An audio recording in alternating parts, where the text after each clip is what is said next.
जय हिंद। स्वागत है आप सभी का अपने YouTube channel Paramjeet study classes में। आज हम बीजीय व्यंजकों का गुणनखंड करना बताएंगे।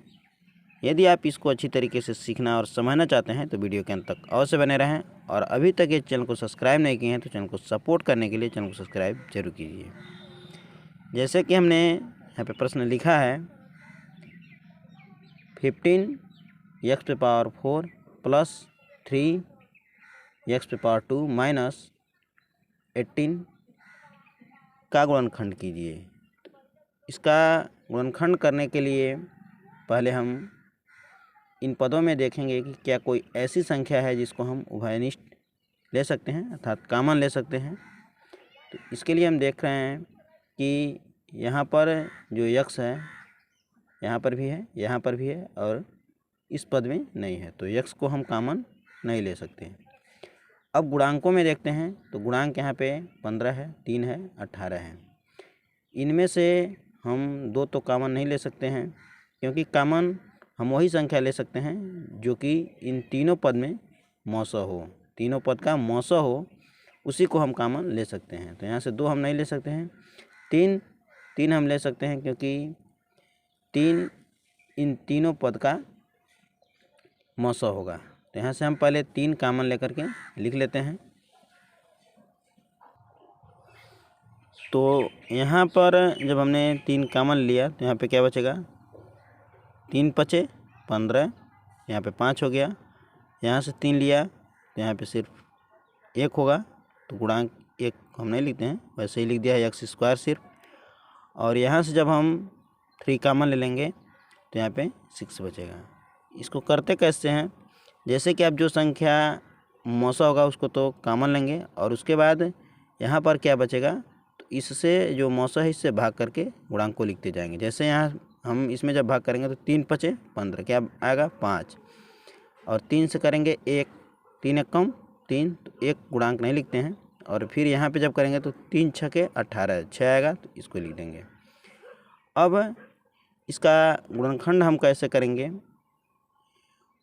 इसको हम क्या करते हैं, जो भी ये है इनको हम, जैसे यहाँ पे हो सकता है x² का स्क्वायर, और यहाँ पे x² है, तो इसको हम क्या करते हैं, जहाँ पे x² है वहाँ पे हम एक संख्या ले लेते हैं, एक y, अर्थात जहाँ पे x² होगा वहाँ पे हम y लिख लेते हैं। तो इसको उसी स्थान पे रखेंगे जहाँ x² होगा वहाँ पे हम y कर देंगे, और उसके बाद इसका गुणनखंड करेंगे। तो इसको लिखते हैं। तो यहाँ पर हमने लिखा है x² बराबर y रखने पर। अब जैसे कि यहाँ पे x पे घात कितना है, 4 है, तो इसको हम क्या लिख सकते हैं, x² का स्क्वायर, ये हो गया।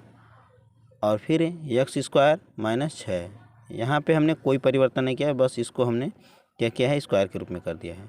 अब जहाँ पर ये x² है वहाँ पर हम क्या करेंगे, y कर देंगे।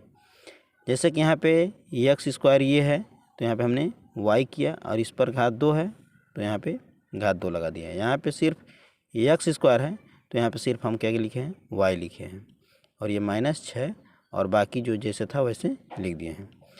अब क्या करेंगे, इसको हम x² plus bx plus c के आधार पे इसको तोड़ेंगे। तो इसको तोड़ते कहते हैं, सबसे पहले हम क्या करते हैं, ये जो पद है इसमें इसको और इससे गुणा कर लेते हैं, जो इसका गुणांक मिलेगा उसका अभाज्य गुणनखंड करेंगे, और उसी के आधार पे हम मध्य वाले पद को तोड़ते हैं। तो इसका जब गुणा करेंगे तो आपको क्या मिलेगा, 6 पचे 30, इसका गुणांक आ जाएगा 30। तो पहले हम 30 का यहाँ पे अभाज्य गुणनखंड कर लेते हैं, और उसी के आधार पे इसको तोड़ेंगे। तो ये हो गया आपका 30 का अभाज्य गुणनखंड, 2 गुणे 3 गुणे 5। अब इसको हम ऐसे तोड़ेंगे कि यदि इसको जोड़ें तो प्लस y हो, और गुणा करें तो 30y² मिले। तो इसको हम कैसे तोड़ते हैं इसको जान लेते हैं। जो आपको ये संख्या मिली हुई है अभाज्य गुणनखंड के रूप में, इसी के आधार पर हम इसको मध्य वाले पद को तोड़ते हैं। तो सबसे पहले अभी हम ये जो है इसको लिख लेंगे 5y²। ये इतना चीज़ हमने लिख लिया। अब इसको तोड़ना है। देखिए यहाँ पे जैसे दिया है 5 3 2, तो 5 कम 5 3 दूनी 6। अब हम अगर 6 प्लस के रूप में लिखते हैं और 5 माइनस के रूप में, तो जब हम घटाएंगे तो ये प्लस y प्राप्त हो जाएगा। जैसे हमने यहाँ पे कर दिया -5y और प्लस 6y -6 यही है, इसको मैंने बनाया है।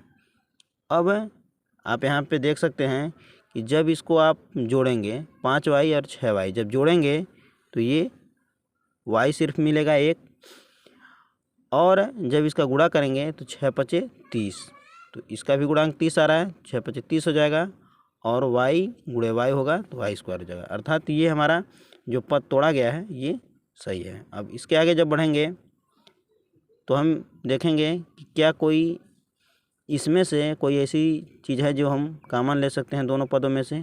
तो इसको देखेंगे तो यहाँ से हम दोनों में से गुणांकों में से हम 5 कॉमन ले सकते हैं और y भी कॉमन ले सकते हैं। तो इसको हम लेके लिखेंगे। तो यहाँ पे जब हम लिखेंगे तो यहाँ पे 5 और फिर y, तो यहाँ पे बचेगा क्या y और -1।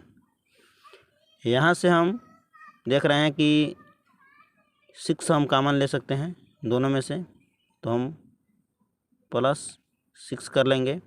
तो यहाँ पे क्या बचेगा सिर्फ y और यहाँ पे -1, जहाँ पे कुछ नहीं वहाँ पे 1 हम लिख सकते हैं। उसके बाद कोष्टक बंद कर देंगे।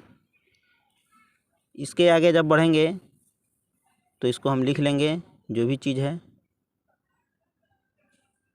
तो यहाँ पे हम कर देंगे 5y + 6,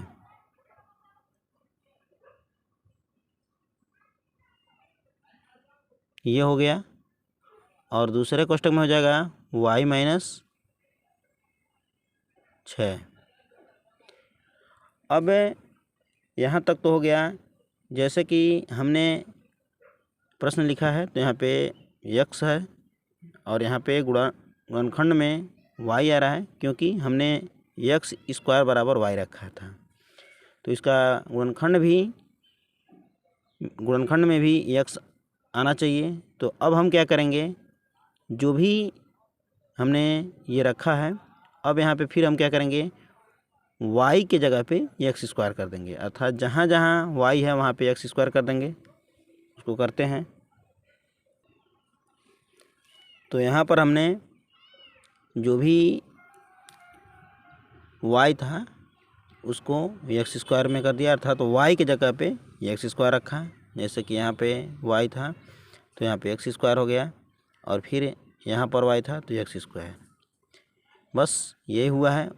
उसके पश्चात हम क्या कर सकते हैं कि इस पद में थोड़ा इस पद को देखते हैं। यहाँ पे यदि हम स्क्वायर कर देते हैं तो कोई इसमें अंतर नहीं होगा। इसको हमने क्यों किया है कि इस पद को वर्गांतर के सूत्र पे विस्तृत किया जा सके। जैसे कि वर्गांतर का सूत्र होता है a² - b² का होता है, एक कोष्टक में a + b और एक कोष्टक में a - b। तो उसी के आधार पे इसका हम विस्तार कर देंगे। बाकी हमारा जो ये गुणनखंड है ये अब पूर्ण हो चुका है। तो यहाँ पे हम इसको कर देते हैं